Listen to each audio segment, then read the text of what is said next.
Thanksgiving is one of the most American holidays. It is a reminder that we are descended from some of the toughest people ever. Unfortunately, hundreds of Thanksgiving gatherings have had empty seats these past years.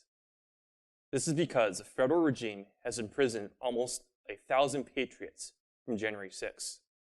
On January 6, the American people, briefly, had more representation on Capitol Hill than they had in decades. My friend, Christian Secor, sat in Mike Pence's vaunted chair of our democracy. When Christian sat down, he stood up for all of us, for the families who have been squeezed by inflation, for the children beaten up in multiracial schools, for those whose opportunities were thrown away to affirmative action hires, for the 17 veterans who commit suicide each day, for the thousands who have died of drugs and despair. January 6 was a peaceful act of defiance against intolerable outrages. But the regime cannot tolerate defiance. These people presume to lecture us on law and order after they have intentionally unleashed chaos on our country. They wag their fingers at us when their hands are dripping in blood.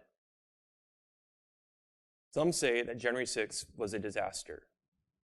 It certainly was painful. But some of the most important lessons are the most painful ones. That day, the regime's mask of legitimacy fell off completely. We learned just how much the state hates the nation. And we also learned that the state is as weak as it is despicable. A regime that is shaken to its core by unarmed grannies milling about the Capitol is brittle indeed. Christian Secor's treasonous Republican judge, Trevor McFadden, sentenced him to 3.5 years of prison. This was more than twice the agreed-upon guidelines, based on a procedural loophole and what was already a coercive plea deal, on a bogus charge of obstruction of an official proceeding. Christian received this harsh sentence, despite already spending 40 days and nights in solitary confinement. Then he spent months on house arrest, then months on curfew, all with a perfect record. But Christian is taking his martyrdom quite well. He should serve as an inspiration to us all. If he can be dragged through such a lengthy abusive process and still have a good attitude, we have no excuse to be despondent, no matter how bad things become. Beyond the white and the black pills, there is the iron pill. Christian is already making plans for the future. But when he gets out, he's going to be smarter and stronger than before. I can't wait to see him become a pro lawyer. And that is just one of his many aspirations. Trust me, the best is yet to come. The regime made a serious miscalculation. Prison is temporary, but the honor Christian Secor has gained and the legitimacy the regime has lost are permanent. I asked Christian when I last visited him if he had any advice for us. He did. First, organize. Don't remain isolated or online. Get together with friends, even if it's just to watch football. Second, do not underestimate how much a letter, especially a handwritten letter, can mean to a political prisoner. Third, be as aesthetic as possible. It's not just what you say, but how you say it. The medium is the message, so be the best possible medium. Fitness and fashion are political statements. Doing well is oftentimes the best form of revenge. Christian Secor is thriving while our enemies are crying in their safe spaces.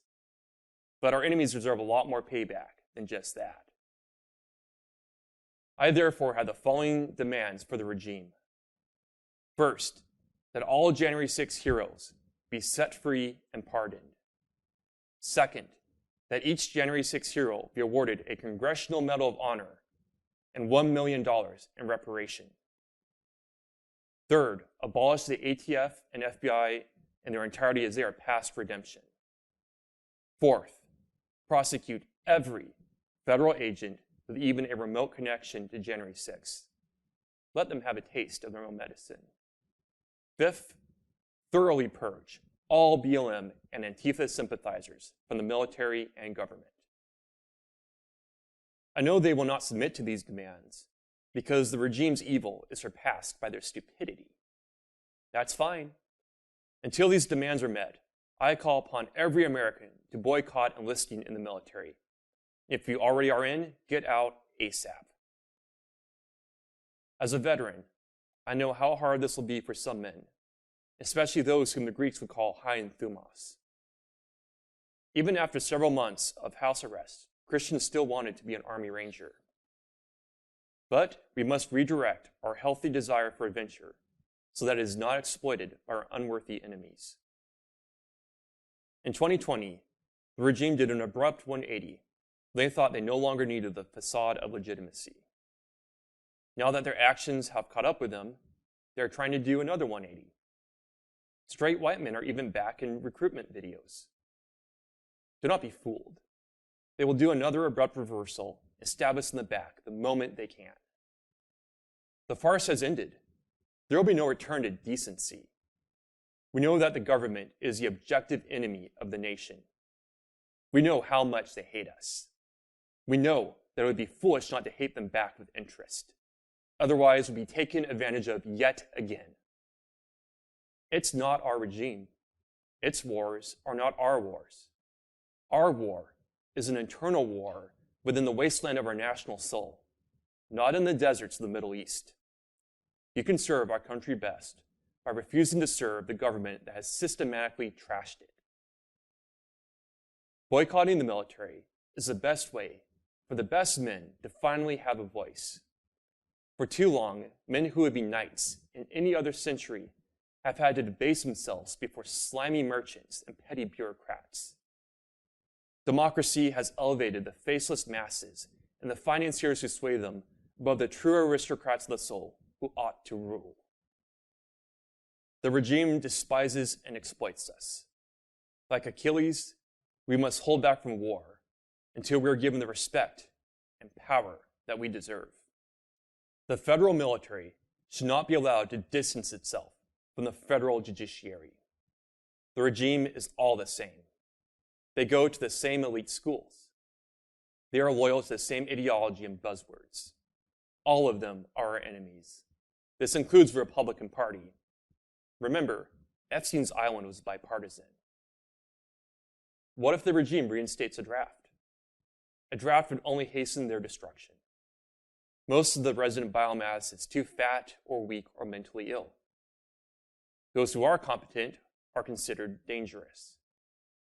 Let Congress draft their spoiled pets. Let's see how long the delusion that diversity is a strength fares against the realities of war. This is a rare opportunity where quality can triumph over the modern reign of quantity. For too long, superior men have been tyrannized by their inferiors simply because they are more numerous and organized than we are. This is an abomination against nature. Thankfully, what is unnatural cannot long endure. The old America is dead. Perhaps it died before we were even born. But like the hardy pilgrims before us, we will build a new homeland. Perhaps January 6th will be the Independence Day of that new nation. Despite everything, I am thankful that history has given us this great task. And I am thankful that I have a great friend like Christian Secor to struggle alongside. Both of us have ancestors who came over on the Mayflower. I am certain they're smiling on us now. Thank you and happy Thanksgiving.